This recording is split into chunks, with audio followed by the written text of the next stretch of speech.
इंतखाबी माहौल है और 8 फरवरी के इंतखाबात के लिए तमाम रियासती इदारे, तमाम जैसे कहते हैं मशीनरी तैयार है। लेकिन सवाल ये मौजूद है कि सियासतदानों को और सियासी जमातों को किसे सूट करते हैं और किसे नहीं करते। पहला सवाल आपके सामने रखना चाहूंगा, आपको इंतखाबात 8 फरवरी को सूट करते हैं? बिस्मिल्लाहिर्रहमानिर्रहीम। हमें इंतखाबात कल भी सूट करते हैं, परसों भी सूट करते हैं, 8 को भी सूट करते हैं, जिस दिन कराते हैं उस दिन सूट करते हैं। लेकिन जिस हुकूमती इदारों की और मशीनरी की आप जिक्र कर रहे हैं, उनका इस वक्त सिर्फ एक ही मकसद है, और वो मकसद ये है कि पाकिस्तान तहरीक इंसाफ का जहां भी जिस जगह भी एक कामयाब जलसा या कामयाब कन्वेंशन होता है, वो वहां जाके उन लोगों को अरेस्ट कर लेते हैं। सो आई डोंट नो कि आप किस तरीके से आप इसको कह रहे हैं। बेसिकली ये कर ये रहे हैं कि पाकिस्तान तहरीक इंसाफ के जो भी अब 3rd टियर या 4th टियर जो लीडरशिप है, उनको भी पकड़ना शुरू कर दिया। तो I don't know what is happening around जी। सही, ठीक हो गया। शशि, आपने और दानियाल चौधरी ने जो गुफ्तगू की, आपने लास्ट जुमला कहा कि हम कड़वा घूंट पी सकते हैं। इस वक्त आपको 8 फरवरी को इंतखाबात सिर्फ सिंध में सूट कर रहे हैं या पूरे पाकिस्तान में सूट कर रहे हैं? शायद साहब, मैंने उस कॉन्टेक्स्ट में कहा कि मैंने कहा बिटर पिल हमने सॉलो की हैं। ये मेरा मकसद ये था। सही। देखिए, 8 फरवरी भी डिले था। हम समझते हैं कि आइन के रूप से इंतखाबात टाइम पर होनी चाहिए थी। सही। और मेरे जैसे, आप जैसे लोग, लेकिन मैं आपको भी काउंट करती हूँ कि जो लोग समझते हैं कि भाई निगरान हुकूमतों की एक मियाद होती है, तो इतना उसको इस तरह खींचा, वो मेरे ख्याल में पाकिस्तान के लोगों को बिल्कुल ये रिकॉर्ड दे रही थी ना। तो उस पर सीसीआई के भी सारे वो बुलाए गए सेशंस, क्वेश्चन मार्क आता है कभी ना कभी। वो चीज जो है चैलेंज हो रही है जहनों में, दिलों में, और रिकॉर्ड पे भी और पार्लियामेंट में भी। दूसरी चीज ये, शशि एक मिनट, आपने कहा कि कोई चीज चैलेंज होगी, मुझे जरा आवाज में डिस्टॉर्शन आई। आप कह रहे हैं 90 डेज में इलेक्शन ना होना पार्लियामेंट में चैलेंज होगा? नहीं, मैंने कहा जैसे सीसीआई में आदमशुमारी के या कैसे फैसले हुए हैं, तो क्योंकि निगरान बैठे थे तो आगे हो सकता है लोग जो पार्लियामेंट में वो, क्योंकि ज्वाइंट पार्लियामेंट में आपके सीसीआई के फैसले, मैं उस कॉन्टेक्स्ट में कह रही थी। सही, आप सीसीआई की मीटिंग के डिसीजंस का कह रही हैं। हाँ, तो मैंने इसका मिसाल दिया एक, और दूसरी शायद आवाज आपको ठीक है। मैं समझती हूँ 8 फरवरी से अब आगे नहीं जाने चाहिए। सही। पहले भी डिले हो चुके हैं। पाकिस्तान एक कंट्रोवर्शियल इलेक्शन भी मुतमल नहीं है उसका। हम नहीं चाहते कि क्वेश्चन मार्क लगे, हम चाहते हैं फेयर और ट्रांसपेरेंट इलेक्शन हो, ताकि हमारे सारी पार्लियामेंट हो, दूसरे इदारे हो, अपना काम कर सके और इंटरनली एक्सटर्नल वे में भी, एक्सटर्नली जो चैलेंजेस है उसका मुकाबला कर सके। लोगों को रिलीफ दें। ठीक हो गया। गरीब है, गुर्बत है, यहाँ ये मानना पड़ेगा, यहाँ इश्यूज हैं। ठीक हो गया। शशि, 1 मिनट के लिए, शशि आपको 1 मिनट के लिए रोकूंगा, चूंकि हुमायूं की बात कट रही थी। दोबारा चाहूंगा हुमायूं शरीक के गुफ्तगू। हुमायूं मोहम्मद साहब, शशि ने एक बहुत अहम नुक्ता उठाया, वो उसको अपनी जगह पे मैं रखूंगा, लेकिन आपसे ये सवाल करना चाहूंगा, जब आपने खुद जिक्र किया कि 4th टियर की आपकी लीडरशिप कल अगर इलेक्शन लड़ती है, और जो आपके मतलूबा नताइज हैं, जो आप समझते हैं कि आप पूरे पाकिस्तान में क्लीन स्वीप कर सकते हैं, नहीं कर पाते, तो क्या आप लोग इन रिजल्ट्स को तस्लीम करेंगे और 8 फरवरी के इलेक्शंस को मानेंगे? देखिए, इस तरह यह है कि अगर आप इलेक्शन में हमें जिन लोगों ने कोई गलती नहीं की, जिन लोगों ने कोई एज पर 9 मई का कोई उनकी इन्वॉल्वमेंट नहीं है, किसी लिहाज से नहीं है, आप उन लोगों को इजाजत दें कि वो अपने कन्वेंशंस करें, चाहे वो 3rd टियर हो चाहे 4th टियर हो। जब वो इलेक्शंस के अंदर जा रहे हो तो उनको उसी तरीके से स्पेस दें जैसे आप किसी भी PMLN या पीपल्स पार्टी या JUI के 1st टियर को दे रहे हैं। हम उनसे मुकाबला करने के लिए तैयार हैं, किसी भी वक्त तैयार हैं, हर जगह तैयार हैं, इसमें कोई ऐसा मसले नहीं है। लेकिन देखिए, एक बात जो शशि साहिबा ने बताई है और जो मैं समझता हूँ ये बहुत इंपॉर्टेंट है, और उसमें उसका जो इजाफी नोट था जस्टिस अतर मिनल्ला साहब का, वो भी ये था कि 7 मई के बाद पूरे पाकिस्तान, नवंबर के बाद पूरे पाकिस्तान में अनकॉन्स्टिट्यूशनल गवर्नमेंट्स हैं।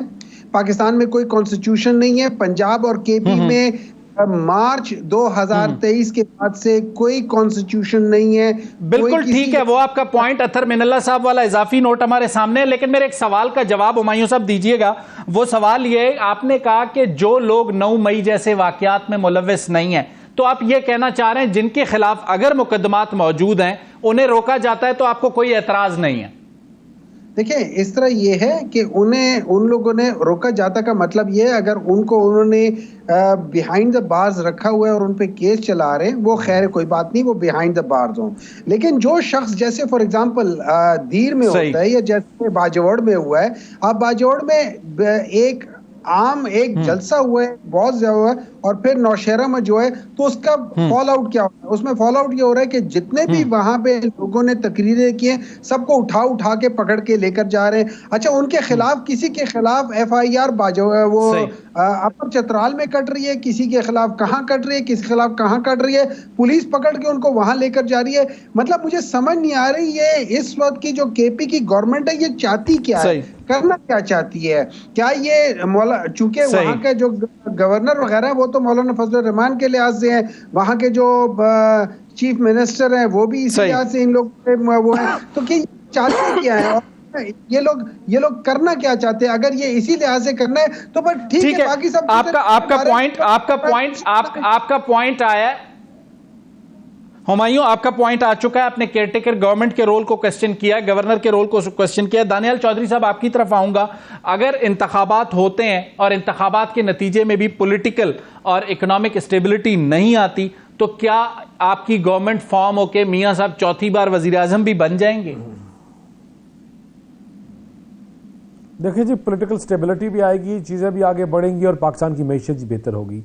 जब हम तमाम जमातों को साथ लेने की बात करते हैं तो हम चार्टर ऑफ इकोनॉमी की बात करते हैं, और जब हम सीरियसली तमाम जमातें इकोनॉमी की बात करेंगे और इकोनॉमी के ऊपर बैठ के अपने सर जोड़ेंगे तो इंशाल्लाह हम वो जमात है जिसने हर दफ़ा इम्तहान में 10 में से 9 नंबर लिए। हम वो जमात नहीं है जो कहते हैं 200 अरब इसके मुंह पे मारूंगा और 400 अरब इसके मुंह पे मारूंगा।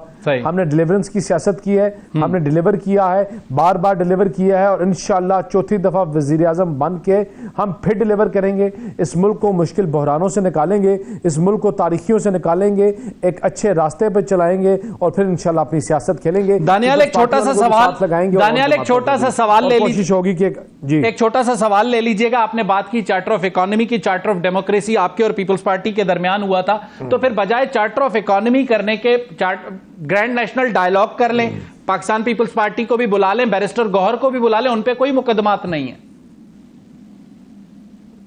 देखें, ग्रैंड नेशनल डायलॉग अभी हो रहा है और अभी क्योंकि एक छोटे फेज 1 में है, उसमें हम सबसे एक we are getting in touch with all of those people and parties, तो इंशाल्लाह हम और जमातों से भी चलेंगे। मौलाना साहब भी कुछ टास्क उनको भी दिए जाएंगे और कोशिश करेंगे सबको साथ लेके एक अच्छे तरीके से हम एक पॉजिटिव वे से चीजों को आगे चलाएं जो पाकिस्तान की सलामती के लिए, पाकिस्तान की मैशत के लिए बेहतर और फायदेमंद हो। दानियाल, एक मिनट, पार्टी जितना जल्द समझ जाए उनके लिए बेहतर है। अच्छा हुमायूं, एक 30 सेकंड्स में मुझे रिस्पॉन्ड कीजिएगा। अगर आफ्टर इलेक्शन की ग्रैंड नेशनल डायलॉग की कोई बात होती है तो आप लोग बैरिस्टर गौहर को इख्तियार देंगे कि वो जाके उस ग्रैंड नेशनल डायलॉग का हिस्सा बने?